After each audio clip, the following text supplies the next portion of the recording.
vamos falar do Agostinho. Talvez, gente, a figura mais importante da história da igreja. Esse sujeito é importante em todos os ramos do cristianismo. Tá? Deve ser a figura mais importante da história da igreja. Todo mundo usa Agostinho para alguma coisa. Ele conta a história da vida dele no seu livro As Confissões. Famoso livro dele, As Confissões. O livro todo tem a forma de uma oração. Então o livro todo é assim. Ele vai falando com Deus. Então, quando eu fiz isso, tu me preservar. Então ele vai falando assim e vai contando a vida dele. É uma oração que ele quer que seja ouvida. Né? Esse é o formato desse livro. Eu já li alguns trechos desse livro, é muito interessante. E o Agostinho, ele é bom de ler também.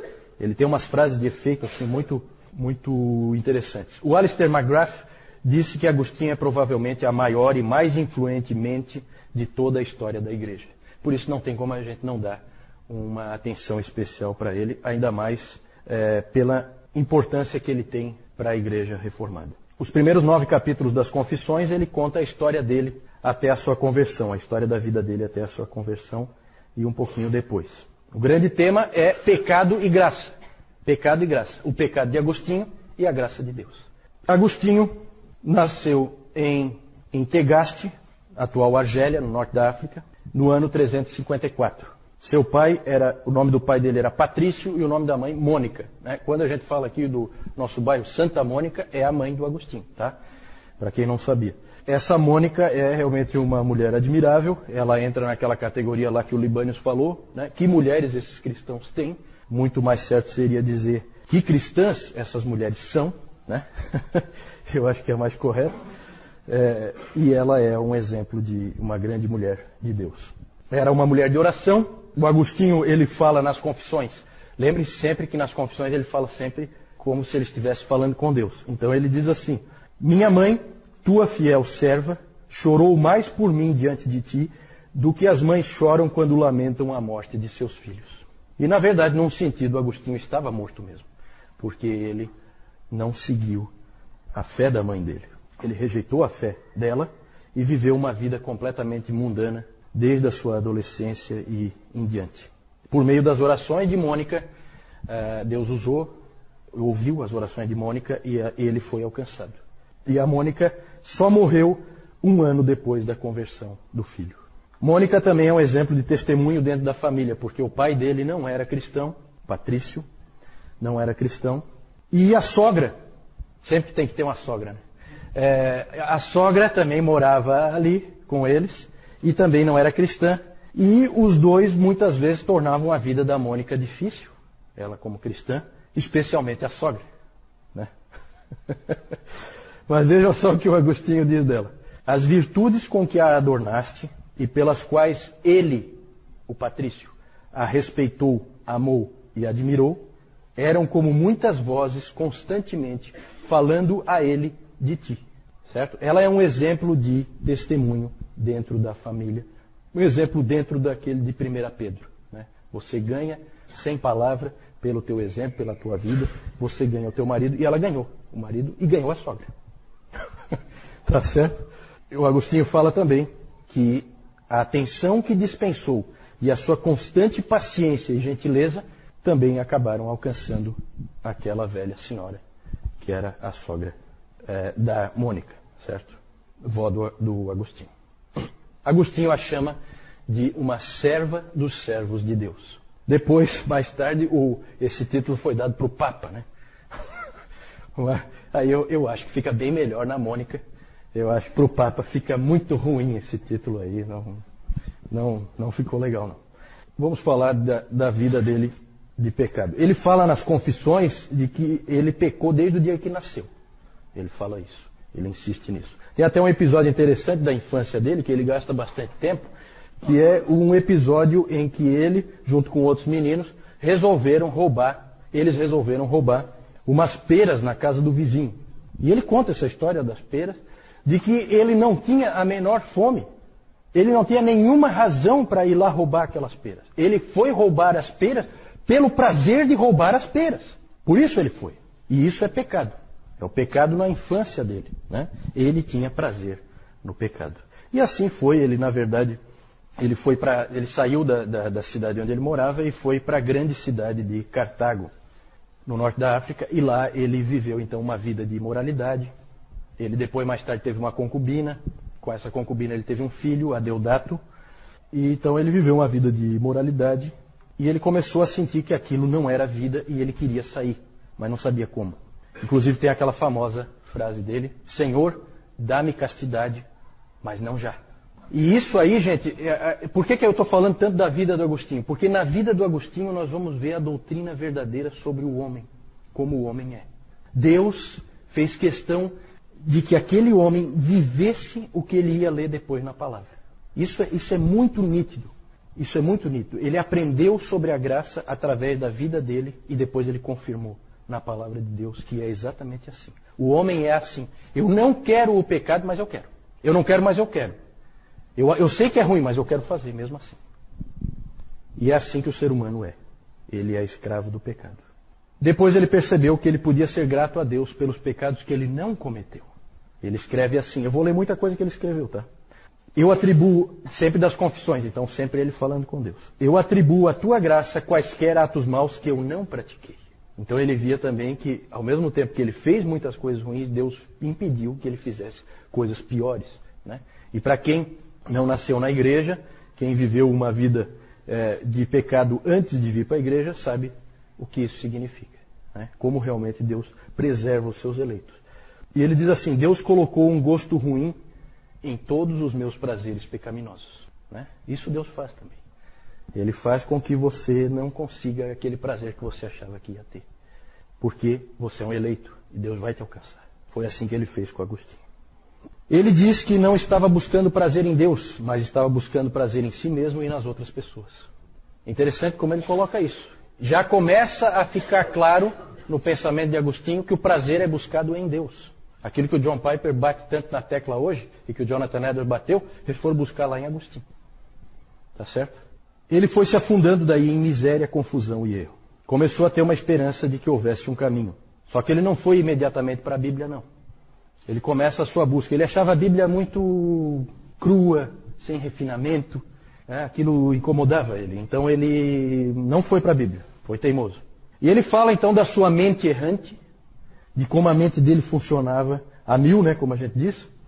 E ele começou então a seguir tudo que ele podia. Começou a seguir a filosofia. Quando ele tinha 19 anos, ele leu o Hortênsios, o livro de Cícero. Sempre Cícero.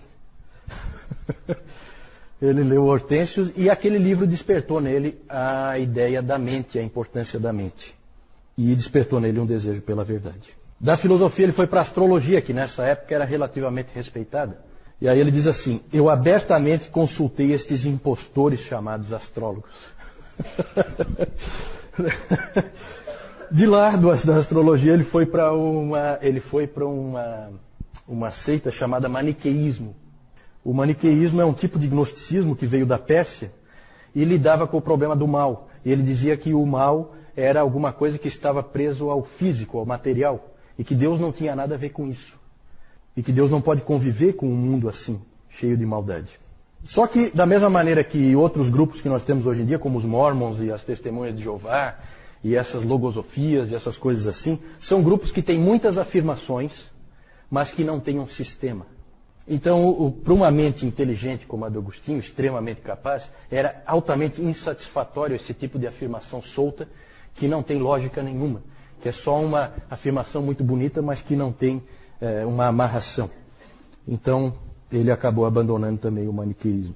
Acabou encontrando alguma luz com os neoplatonistas. Só que porque os neoplatonistas falavam de uma terra de paz, de luz, só que eles não diziam como é que se chega lá. E o Agostinho fala que que o fato de que o verbo se fez carne, eu não pude ler ali. Essa informação ele não encontrou ali. E ele sabia, depois ele soube que esse é o único caminho, o fato de que o verbo se fez carne. É impressionante, gente, como Deus foi trazendo o Agostinho. Agostinho, ele decidiu ir para Roma, porque ele quis seguir carreira na retórica. Ele era extremamente capaz, um indivíduo muito inteligente, praticamente um gênio, e ele então queria seguir carreira na retórica, que era uma bela carreira nessa época, e ele achava que ele tinha que ir para o maior centro na época, que era Roma. E ele então, ele queria ir para lá, a mãe dele não queria que ele fosse para lá, porque em Cartago já foi um desastre a vida dele, imagina ele em Roma, né? Uma cidade maior, muito pior. Então a mãe dele ficava orando e insistindo com ele para ele não ir, e pedia a Deus para ele não ir, e pedia a Deus para ele não ir, daí ele dizia que ia, daí ele não ia, daí ele ia, daí ele não ia, ficava nessa indecisão e acabou indo. E aí o que o Agostinho diz disso é uma coisa muito interessante, ele fala que Deus não ouviu as palavras da sua mãe, mas a oração da sua mãe. Né? Porque as palavras dela eram: Senhor, faz com que o meu filho não vá para Roma. Mas a oração dela é: Senhor, converte o meu filho. E ele tinha que ir para Roma. Na verdade, ele não tinha que ir para Roma. Para onde é que ele tinha que ir? No plano de Deus. Quem é que sabe? Não. Quem é que vai levar ele à fé? Ambrósio de Milão. Então ele vai para Roma, e quando ele chega em Roma, ele descobre que ele não tem que estar em Roma. Que o grande orador, o homem da retórica, está em Milão. E o nome dele é Ambrósio. Então ele vai para Milão. E aí ele fala uma coisa muito bonita. Ele diz assim: totalmente sem saber, eu estava sendo trazido por ti a ele, para que, sabendo, eu pudesse ser trazido por ele a ti. Frase bonita, né? E é bem isso mesmo que aconteceu, certo? Sem saber, eu estava sendo trazido por ti a ele, para que, sabendo, eu pudesse ser trazido por ele a ti.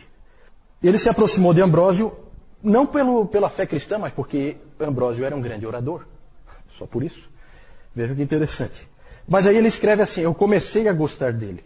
A princípio não como um mestre da verdade, porque eu não tinha absolutamente nenhuma confiança na tua igreja. Mas eu comecei a gostar dele como um ser humano que tinha sido bom comigo.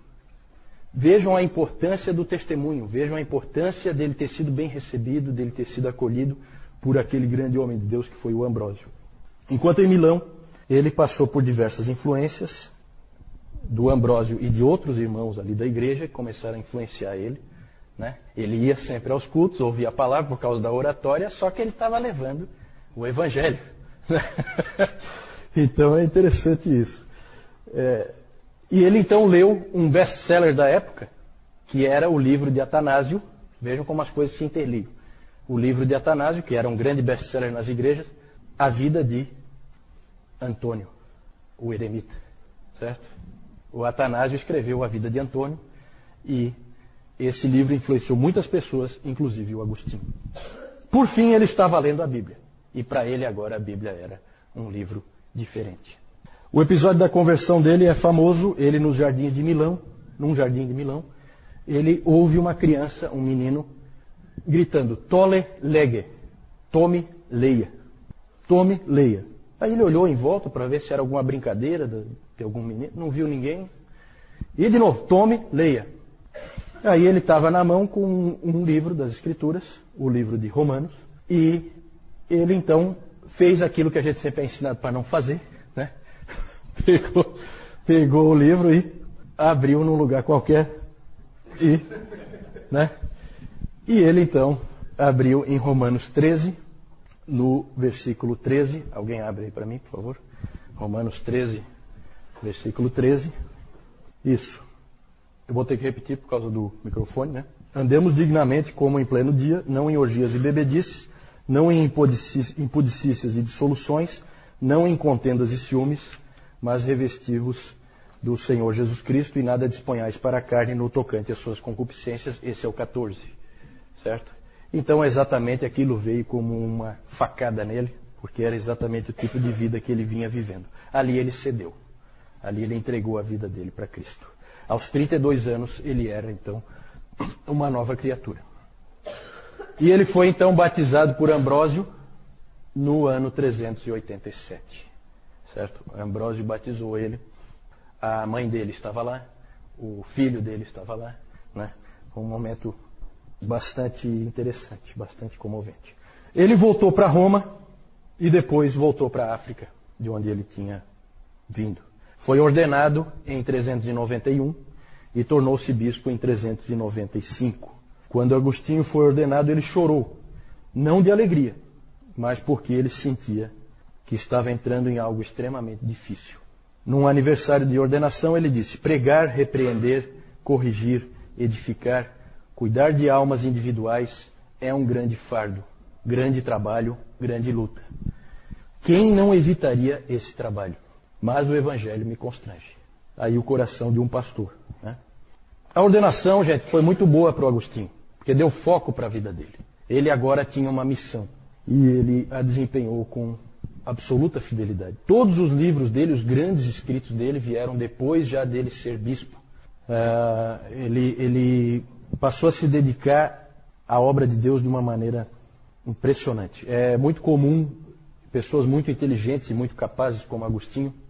Esse tipo de pessoa é uma pessoa que às vezes ela não se acha na vida, né? Ela erra muito o caminho porque ela é capaz de fazer bem qualquer coisa que ela fizer. Ela vai ter sucesso em qualquer coisa que ela faça. Então ela não sabe o que fazer.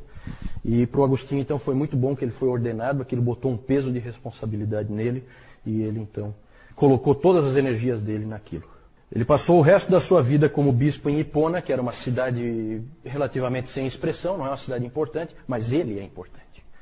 Né? Então, ele ficou nessa cidade de Hipona. Por 35 anos, ele foi bispo ali e ensinou aquele povo ali. Dizem que os seus sermões nunca eram simplificados para facilitar para o povo. Ele pegava e pregava o que ele entendia realmente da verdade de Deus. Passava muito tempo escrevendo, morreu em 430, pouco antes da cidade cair nas mãos dos vândalos. Século V, gente, já ponham isso na cabeça, século V, o Império Romano do Ocidente vai para o espaço. Tudo que é bárbaro invade o Império Romano e ele é tomado de uma maneira absurda, inclusive ali na África do Norte, onde os vândalos entraram ali. Né? Os vândalos são esse grupo bárbaro que leva esse nome. Aqui nós falamos então um pouquinho da vida dele, mas agora eu preciso falar um pouquinho de teologia, porque o momento é muito importante na história da igreja. O grandioso resgate da doutrina da graça de Deus. Deus escolheu esse homem aí para fazer isso. Nós nunca vamos entender por que Deus escondeu a doutrina da graça de Deus completamente da vista da igreja durante 300 anos. Isso é inexplicável. Não sabemos por quê. Mas esse foi o homem escolhido para trazer ela de volta. Temos aí algumas frases. F.F. Bruce diz o seguinte: a doutrina bíblica da graça parece ter sido enterrada na era pós-apostólica para reaparecer somente com Agostinho. E o B.B. Warfield diz: não há maior abismo na história do pensamento humano do que ocorreu entre a era apostólica e as eras seguintes. Não dá para entender o que aconteceu. Por que de repente todo aquele evangelho de Paulo, tudo aquilo que ele explicou ali em Romanos com tanta clareza, desapareceu. E ninguém mais falava com clareza da graça de Deus. Vejam bem, gente, não é que as pessoas não criam na graça. Não é isso. A situação aqui lembra um pouco a questão da doutrina da Trindade e da divindade de Cristo. As pessoas creem na graça de Deus, só que não está claro como que isso funciona. Falta sistematização, falta deixar isso claro. E aí todo tipo de barbaridade começa a acontecer. Começam a haver ensinos errados. A ênfase em boas obras trouxe um desequilíbrio muito grande para a igreja naquele período, naqueles 300 anos. Né? É claro que, será que é possível exagerar a importância das boas obras? É claro que não, boas obras são importantes. Só que tem que haver equilíbrio com a graça. E esse equilíbrio se perdeu. Um exemplo, Crisóstomo. Falamos há pouco do Crisóstomo. Olha o que ele disse num determinado ponto. Tudo depende de Deus, mas não de forma que o nosso livre-arbítrio fique prejudicado. Deus não antecipa a nossa escolha para que o nosso livre-arbítrio não seja violentado. Mas quando escolhemos, grande é a assistência que Ele nos traz. Então é sempre assim, é a visão arminiana, pelagiana, de que Deus é um auxiliar. Você se salva e Deus te ajuda. Certo? Essa visão é desastrosa, completamente antibíblica, mas por causa do desequilíbrio que ocorreu, ela acabou sendo bastante comum naqueles 300 anos. Certo? E é claro que a gente não é tolo de achar que durante 300 anos Deus não salvou ninguém. Então, sempre a gente tem que tomar cuidado com esse tipo de coisa. Ah, esse está salvo, esse não está. Ah, esse aqui não está salvo porque é arminiano. Ah, esse aqui... Gente, 300 anos. Você vai dizer que um Crisóstomo não foi salvo? Para, né? Sabe? Vamos tomar cuidado. Vamos tomar cuidado. Né? E esses indivíduos, eles precisam de graça por duvidar da graça. Né? É mais ou menos assim, tá bom? Agostinho trouxe muito da sua compreensão do Ambrósio. O Ambrósio já tinha trazido a ideia da graça, tinha começado. Inclusive, Agostinho dá crédito para o Ambrósio. Ele aprendeu muito com o Ambrósio. E a experiência do Agostinho, que nós vimos rapidamente ali, ajudou ele a enxergar a doutrina. O que ele viveu na carne ajudou ele a entender a doutrina bíblica. Certo? Ele acabou, a caminhada do Agostinho até Deus foi cansativa, foi laboriosa, não foi fácil ele chegar até Deus, e ele percebeu que quem busca na verdade é Deus. Deus é que nos busca. Ele entendeu que foi Deus que buscou ele no norte da África, trouxe ele para Cartago, de Cartago para Roma, de Roma para Milão. Para encontrar com um indivíduo que Deus já tinha preparado antes, que era governador da Itália, certo? E antes Deus tinha feito um outro indivíduo lá no Oriente, escreveu um livro sobre a vida de um outro indivíduo, que era um maluco que tinha ido para o deserto, né? E tudo isso Deus junta e traz um homem aos seus pés. E assim é o nosso Deus. É assim que Ele trabalha. Ele não trabalha como nós queremos, Ele trabalha como Ele quer. Certo? Ele nunca pôde ver, o Agostinho, a sua vida como uma vida boa que vai melhorando mais e mais. Certo? Que era um pensamento muito comum de um monge, por exemplo, de achar que não. É o pensamento católico romano, né? Do católico praticante, como se diz, né? Então eu vou melhorando sempre mais, né? Eu vou me tornando uma pessoa mais decente e com isso eu vou me salvando pelas minhas boas obras. Para o Agostinho isso aí estava fora. Ele sabia muito bem quem ele era, né? Com muita clareza. E ele não era de ficar se enganando de que ele é uma outra coisa. E o mesmo sentimento que ele tinha, ele podia ver na Bíblia. Ele percebeu que ele nada podia fazer com o seu pecado. Percebeu que tinha sido capturado pelo pecado e não tinha como se libertar. Primeiro ele não queria e depois ele não conseguia mais. Assim é todo vício, né? Na verdade o vício é um pecado, o pecado é um vício. Certo? Você fica escravo daquilo, você não consegue mais sair. Certo? Inclusive nós cristãos, por que nós temos que vigiar? Pensem nisso sempre, né? Se eu começo a cometer um pecado regularmente, se por exemplo eu começo a contar mentiras, eu me torno um mentiroso. Depois eu não consigo mais não mentir. Certo? Por isso que o cristão nunca pode brincar com coisas perigosas. E isso Paulo alertou um monte de vezes. Né? Todas as coisas me são lícitas, mas eu não me deixarei dominar por nenhuma delas. Certo? E é fácil ser dominado. Né? A fofoca, né? Vamos pegar uns exemplos assim, fora do mais tradicional. Se eu começo a fofocar, eu viro um fofoqueiro. Eu não consigo mais deixar de falar da vida alheia. Eu não consigo. É inevitável em mim. Porque eu fiquei escravo daquele pecado. Certo? Por isso que eu sempre fico com um pezinho atrás quando os médicos dizem que as coisas são doença, que são não sei o quê. Eu fico mais com a palavra. Eu acho que nós estamos com uma doença sim e o nome dela é pecado. A cura definitiva só no céu. Certo? Todos nós cristãos. E os que não são cristãos também. Ele descobriu na Bíblia que Cristo tinha vindo salvar pecadores. E que Ele nos salva pela fé. E que a própria fé é um dom de Deus. Foi Deus que deu a fé. Aí, é diferente daquela história ali do Crisóstomo, né? Aqui eu tenho que dar o primeiro passo e Deus vai me ajudar. Não. A fé é um dom de Deus. Ele viu isso na Bíblia. Aí ele descobriu na Bíblia que se Deus nos dá o dom da fé, é porque Ele nos escolheu. E Ele já tinha planejado nos dar o dom da fé antes que nós nascêssemos. Né? Então o Agostinho evidentemente pegou toda a doutrina bíblica conforme nós cremos hoje. Além do mais, gente, o que o empurrou a sistematizar ainda mais claramente toda essa doutrina da graça de Deus foi a controvérsia pelagiana. Pelágio é um sujeito que nós não sabemos se era um monge ou se era um leigo, provavelmente um monge, que veio das Ilhas Britânicas. Não sabemos se da Irlanda ou da Inglaterra. Ele veio para Roma e em Roma ele começou a trabalhar com os pobres.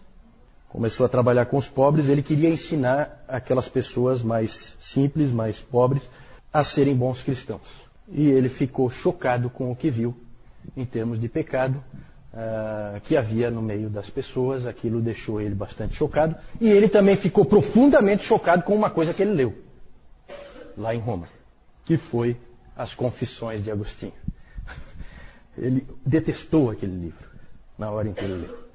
Quando ele leu o seguinte: dá-me a graça para que eu faça o que me mandas, e então manda-me fazer o que quiseres, ou com a forma simplificada que a gente sempre usa, né, dessa frase famosa do Agostinho, né, dá-me o poder para fazer o que tu pedes e pede o que quiseres. Né? Ele falando com Deus. O Pelágio achava que se as pessoas começassem a ouvir esse tipo de coisa, elas então se tornariam totalmente passivas e não buscariam mais a retidão, não buscariam mais o caminho certo, ficariam totalmente descuidadas na vida. Né? Nada mudou, né, gente? Continua essa acusação aí, totalmente falsa. O ensino do Pelágio era o seguinte, resumindo, né? Todas as pessoas nascem neutras, nem boas nem más. No pelagianismo não existe pecado original. Ninguém nasce pecador. As pessoas escolhem fazer o mal porque há muito exemplo de maldade em volta delas. Típico de religião natural, né? Ah, não, aquele indivíduo é bandido porque ele tem muito exemplo negativo na vida dele e tal. Ele dizia que há a possibilidade para cada um de nós de fazer tanto o bem como o mal. O livre-arbítrio que ele dizia. Às vezes ele chama o livre-arbítrio de a graça do livre-arbítrio. Porque começaram a acusar o Pelágio de não falar muito da graça. Pô, mas você não fala nada da graça. Daí ele assim, não, a graça do livre-arbítrio. Eu não consigo ver graça nenhuma aí, porque é o tal do livre-arbítrio, vocês podem ler o livro do Newton, é a graça do livre-arbítrio que leva as pessoas para o inferno. Né? Que graça que é essa? Maravilhosa. Para mim não serve. Ele dizia que você sempre pode escolher o caminho do bem e até mesmo pode atingir a perfeição. Por que não? É possível atingir a perfeição porque você nunca precisa fazer o mal. O F.F. Bruce disse que o Pelágio é o pai espiritual de todos aqueles que professam o credo popular inglês da justificação pela decência. Todos os discursos que incitam o homem à bondade, não, você tem que ser bom, você tem que fazer o certo aqui e tal, são discursos pelagianos. Né? Na verdade, eles apelam para o homem fazer o que ele é incapaz de fazer e que ele não quer fazer. Um discurso desse tipo pelagiano, um agostiniano logo levantaria, mas eu não consigo. Ele logo diria isso. O Agostinho respondeu ao Pelágio, deixando claro que nós somos incapazes de fazer o bem e não temos nenhuma vontade de fazer o bem. A nossa vontade está corrompida. Nós temos o pecado original, que veio em Adão, ele pegou de Romanos, todo aquele ensino. A graça de Deus não está lá para nos ajudar, como se pensava. A graça de Deus está lá para nos salvar. Pelágio, então, respondeu que o cristão, então, podia fazer qualquer coisa que ele quisesse. O Agostinho retrucou, dizendo que a vida cristã é sempre um crescimento na graça. Costuma ser lento, com muitos tropeços dolorosos, mas o verdadeiro cristão crescerá na graça. O Pelágio, gente, queria que a igreja ele fosse um tipo de mosteiro com super cristãos dentro. Já o Agostinho considerava a igreja mais como um hospital com muitos doentes, alguns gravemente doentes, mas que estão todos melhorando de saúde, né? Pela graça. Mas continuam doentes, ainda com dificuldades. Né? Então é uma visão diferente. Perfeição só no céu. No meio dessa controvérsia, qual a resposta da igreja? A igreja pareceu aprovar o ensino de Agostinho. Só aparentemente, tá, gente? Por quê? Porque eles não podiam suportar o ensino do Pelágio. Estava muito fora. Só que ali, naquela época, eles na verdade estavam fazendo assim, ó, não, só existe Agostinho e Pelágio, então nós vamos ficar com Agostinho. Certo? Só que depois eles perceberam que não precisa ser só um ou outro. Tem um caminho pelo meio. E foi esse que eles escolheram. Certo? Chamado de semi-pelagianismo. A igreja pareceu aceitar a doutrina do Agostinho, só que logo houve uma reação. Da onde veio a reação? Principalmente na igreja. Quem é que gritou dentro da igreja? Não, isso aí não é verdade. Não é assim. Quem? Os monges nos mosteiros. Lembram que eu falei disso? Porque se o Agostinho tiver certo, e nós somos salvos pela graça, o que nós estamos fazendo aqui? A gente aqui cultiva boas obras para ver se a gente consegue, né, dar uma melhorada e garantir a nossa salvação. Gente, o sínodo de Cartago e o concílio de Éfeso aprovaram o ensino de Agostinho, mas depois em Orange, na França, deixaram uma porta aberta. Eles colocaram assim, ó, não, Deus nos salva, mas não sem a nossa ajuda. Isso é semi-pelagianismo, tá? Isso é semi-pelagianismo e acabou se tornando a teologia oficial. O Dr. Carl Huhn chama esse tipo de teologia percentual. Certo? A salvação é assim, uma porcentagem para cada um. Deus entra com uma porcentagem, você entra com a outra porcentagem. Pode ser 99% Deus, 1% você. Mas ainda assim é um modelo sinergista e, portanto, semi-pelagiano. A Reforma, eu não preciso nem dizer, fez um uso brutal de Agostinho. Calvino chegou a dizer que Agostinho é totalmente nosso. Ele usou essa expressão na briga, né? O que não é verdade, precisamente porque o Agostinho ele é excelente na doutrina da graça. Mas em outras coisas ele deu umas escorregadas boas. E a Igreja Católica usa muito do ensino dele sobre a Igreja, que não é tão auspicioso assim, né? Tanto que o Dr. Warfield, B.B. Warfield, disse o seguinte, que a Reforma é, na verdade, Agostinho contra Agostinho. O Agostinho católico contra o Agostinho protestante. Interessante isso. Eu queria falar alguma coisa também sobre o livro do Agostinho, A Cidade de Deus, que é a grande obra dele, mas nós não temos tempo para isso. Nós vamos seguir em frente para encerrar com esse último item. Só aí algumas ilustrações aí do Agostinho e Mônica. Aqui o Agostinho, que ele teve um enfrentamento forte com os donatistas, tá? Porque foi bem lá no norte da África esse problema com os donatistas. E ali ele defendeu muito a doutrina da igreja, e ali que ele deu assim umas escorregadas para algumas coisas que nós não acreditamos, tá?